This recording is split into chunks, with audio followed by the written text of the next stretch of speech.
In B2B sales, technically, there's really no such thing as time wasted. So when you're in B2B sales, it's of course important for you to prospect and do exploratory and discovery meetings with prospects. You're asking them questions, you're identifying their pain points, you're identifying how they're perceiving the gains that they want to see by solving some of these challenges. And at times when they say no, it's easy to kind of walk away and say, man, well, I wasted my time with that prospect because, well, you did all of that work to explore and discover, and they said no. But the reality is that it's not that they said no to you and now that's where the road ends. If anything, that's where certain things are commenced. That's where things begin.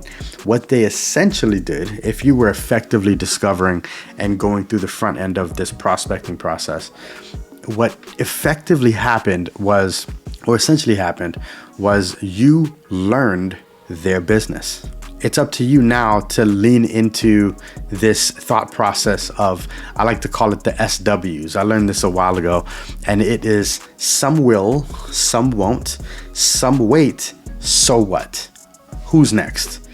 Now, no in sales isn't really no, it's just no stands for next opportunity, right? So when you start to learn these people's businesses and you learn about certain problems that they're facing and pain points that they have, and this is if you're in B2B sales, right?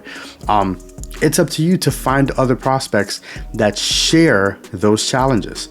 They possess some challenges that you can address with what it is that you actually offer.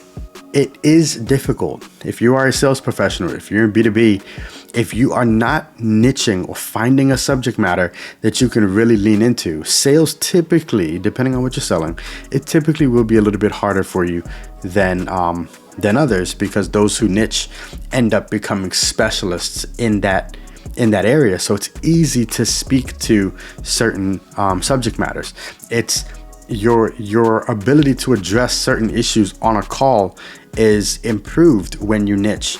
But the biggest thing that happens here is your ability, the speed at which you're able to get your prospect to feel understood is accelerated when you niche. So if you are in B2B sales, there's no such thing as time wasted. You spend your time discovering and exploring the challenges that some of these prospects have. You take that information, you take those notes. If anyone tells you no, it's up to you. It should be your posture to say, I can't let this information go. I can't learn something and then just dump it to the side here. And I can't learn everything. I need to take this great information that I just gathered and I need to use it. So let me find 50, 100, 200 other prospects that may have this particular challenge, and let me reach out to them. A small percentage of them are going to want to talk to you. An even smaller percentage of them are going to lean into saying, hey, you know what? Let me check out your offerings. But it doesn't matter. This is what makes your ability to become a B2B expert, a B2B sales expert, even greater, because you're consistently building on something that you're doing day in, day out. If someone says no, you didn't just move backwards, you moved forwards. It doesn't matter. The acquisition of that insight is what's of most value to you and your career.